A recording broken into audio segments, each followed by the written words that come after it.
Bonjour Igal Palmore. Bonjour Eva.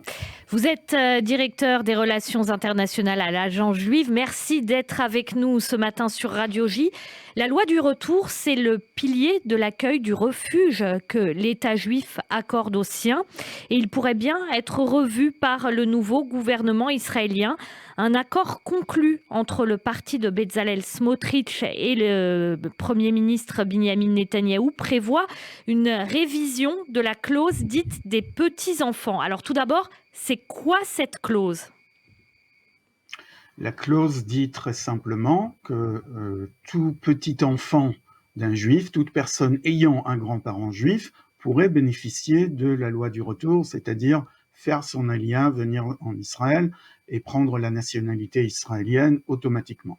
Alors, quel est le risque d'un éventuel changement de cette loi, s'il y en a d'ailleurs ?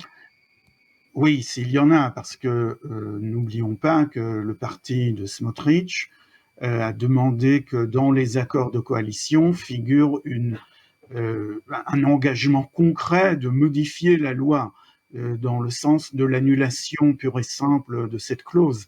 Et finalement, l'accord de coalition, je dirais qu'il a noyé en commission cette exigence, puisqu'il renvoie à une commission, même pas une commission parlementaire, à une commission à former ultérieurement la discussion sur une éventuelle modification de la loi du retour. Donc, ce n'est pas encore demain la veille que la loi sera modifiée, mais déjà les intentions sont affichées de la part d'une partie de la coalition, et le grand danger d'une telle modification pourrait être une déclaration de l'État d'Israël à une très grande partie du peuple juif en diaspora. Pour nous, pour Israël, vous n'êtes pas juif, vous n'appartenez pas à la nation juive. Je ne parle pas évidemment de définition religieuse. La définition de la halakha, elle est bien connue, elle n'a pas changé, mais l'État n'est pas un rabbinat. L'État, donc la loi du retour, ne passe pas par la loi halachique. Et c'est cela qu'il faut comprendre. Le sens, l'objectif du parti dit sionisme religieux, de Smotrich et Ben Gvir, est bien d'ajuster la loi de l'État avec la loi religieuse, et c'est ça qu'il faut repousser et rejeter à tout prix. Alors justement, les défenseurs de l'abrogation de cette fameuse clause des petits-enfants disent que ça a permis à des non-juifs de bénéficier de la loi du retour. Comment ça, Igal ? Mais la loi du retour, même dans une éventuelle version beaucoup plus restreinte, pourrait bénéficier à des non-juifs, puisque si une personne juive est mariée à une personne non-juive, eh bien le couple peut faire son alia, il n'y a aucun souci. Israël, la loi de l'État d'Israël ne fait pas de distinction dans ce sens-là. On ne va pas filtrer par ethnie ou par religion les ayants droit. C'est tout à fait faux. Nous ne parlons pas, je le répète, d'une définition religieuse. Chaque rabbin pourrait s'en tenir au Shulchan Aruch, à la halakha, pour savoir qui pourrait entrer dans sa congrégation et prier à la synagogue. Ça n'a rien à voir. Nous parlons de nation juive, nous parlons de nationalité, et de toutes les manières, il y a plusieurs courants, plusieurs versions, plusieurs sensibilités juives, et bien entendu, il y a aussi des personnes non juives qui rejoignent le peuple juif par mariage, par parenté, par descendance, et c'est tout à fait normal, c'est tout à fait dans le sens de l'histoire du peuple juif. Il ne faut pas remonter jusqu'à Ruth, n'est-ce pas, la Moabite, qui était devenue l'arrière-grand-mère du roi David. Il ne faut pas revenir à la Bible, mais on peut commencer avec ça. On peut commencer avec l'épouse de Moïse. On peut commencer par un très grand nombre de personnages bibliques. Et puis, on peut aussi passer l'histoire juive. Je ne vais pas vous faire une histoire de 2000 ans quand même. Mais dire que l'État d'Israël, la nationalité, la citoyenneté de l'État d'Israël ne serait réservée qu'à des personnes ayant passé le filtre rabbinique, eh bien, ça revient à contredire toute l'histoire juive. Et il faut le dire très clairement. Dans les pays où vit la diaspora, les communautés juives font parfois face aux violences de l'extrême droite, luttent contre, et en Israël, des éléments de droite radicale entrent donc dans le gouvernement. Comment peut s'articuler l'unité juive et la centralité d'Israël dans ce contexte, Igal ? Vous savez, je ne suis plus, je l'étais pendant de nombreuses années, porte-parole des affaires étrangères et donc du gouvernement israélien. Je ne le suis plus, je ne me sens pas du tout engagé à défendre quelque gouvernement que ce soit.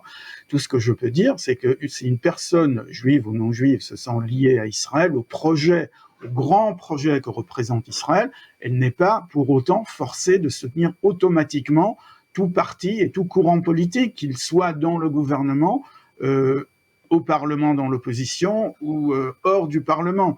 On n'est pas forcé de soutenir tout parti ou tout gouvernement israélien ou toute politique israélienne. On peut parfaitement soutenir l'État d'Israël en ce qu'il représente et puis s'opposer farouchement à certaines politiques, à certaines lignes, à certains politiciens ou politiciennes et à certains programmes ou projets gouvernementaux. Il n'y a aucune contradiction. C'est vrai pour Israël, c'est vrai pour d'autres pays. Et donc, si on veut dénoncer l'extrême droite en Europe, on peut parfaitement la dénoncer en Israël également. Il n'y a pas de contradiction. Yigal Palmore. On ne devient pas antisioniste pour autant. Voilà. Yigal Palmore, il y a justement ce type de réaction à l'arrivée de ce nouveau gouvernement israélien avec des éléments radicaux. Par exemple, ces 300 rabbins américains qui annoncent qu'ils ne rencontreront aucun des membres radicaux du nouveau gouvernement israélien.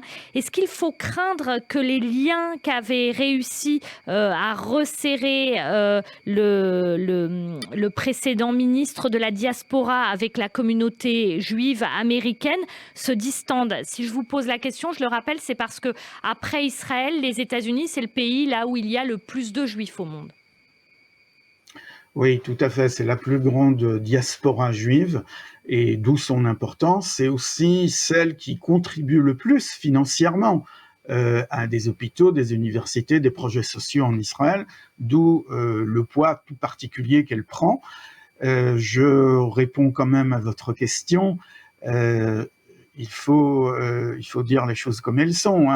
Les partis qui ont rejoint la coalition de Benjamin Netanyahou ont tenu chacun de son côté un discours qui a pu être parfois un discours de division, un discours polarisant, un discours de rejet et de sectarisme. C'est tout à fait vrai et on peut comprendre la crainte, l'anxiété de beaucoup de courants et de communautés dans le monde entier, pas seulement aux États-Unis, de se sentir repoussé ou rejeté par une tranche du gouvernement israélien, sinon par le gouvernement israélien tout entier. Ce sont des craintes tout à fait justifiées et c'est au ministre du gouvernement et au Premier ministre de prouver qu'il n'en est rien. Pour l'instant, le gouvernement vient de prêter serment, il sera jugé sur ses actes, mais s'il faut en juger par les déclarations de certains, il y a lieu à craindre qu'on avance dans le sens de la division et pas de l'unité du peuple juif. Benjamin Netanyahou a promis qu'il modérera le discours, la politique sera modérée, etc., etc. On a entendu hier de certains ministres entrants un discours modéré, je dirais, de façon même très, très surprenante, mais on verra comment cela se traduit par la suite. On se souvient tous de la fameuse phrase d'Ariel Sharon, qui était perçu comme un extrémiste, un ultranationaliste. Lorsqu'il était arrivé au pouvoir en tant que Premier ministre, il a brillé par sa modération. Et quand on lui a demandé comment ça se fait, parce que quand il était dans l'opposition, il faisait des déclarations tonitruantes, et maintenant, il fait plutôt le contraire. Il a cité une belle phrase d'une chanson israélienne très connue. Il a dit « les choses que l'on voit de là-bas, non, les choses que l'on voit d'ici, on ne voit pas de là-bas ». C'est devenu une phrase clé dans la politique israélienne. Est-ce qu'elle sera aussi valable pour ce nouveau gouvernement, pour ces nouveaux ministres? Nous verrons bien. Vous, en tant que directeur des relations internationales à l'Agence juive, est-ce que vous avez commencé peut-être à prendre contact avec certaines communautés pour les rassurer, ou peut-être vous avez reçu des messages de ces communautés? Oui, nous avons déjà reçu des messages inquiets. Vous ne serez pas surpris de savoir qu'il s'agit surtout de communautés d'organisations juives aux États-Unis. C'est eux qui sont les plus réactifs normalement en tout ce qui concerne la politique israélienne. Pas seulement les courants réformés, massortis, conservatifs, comme on les appelle là-bas, non pas seulement eux, mais même de la part de l'establishment des fédérations juives. Et oui, nous allons devoir travailler ensemble. Je répète, nous ne représentons pas le gouvernement. C'est au gouvernement de dire et de faire ce qu'il entend faire. Nous collaborons, nous servons de pont entre les communautés juives dans le monde et le gouvernement, et le pays d'Israël. D'abord, le pays, l'État, le peuple, mais aussi le gouvernement pour certains projets qui nous tiennent à cœur. Et donc, il faudra savoir si le ministre de la Diaspora, par exemple, le ministre de la Aliyah, d'autres ministres pourront collaborer en toute sérénité avec les communautés juives, sans les pousser dans un coin, sans les pousser le dos au mur, en les excommuniant en quelque sorte. C'est un gros travail auquel nous devons faire face maintenant. Merci beaucoup, Yigal Palmore, d'avoir été ce matin en direct avec nous sur Radio J. Vous êtes directeur des relations internationales à l'Agence juive. Bonne journée. Merci, au revoir.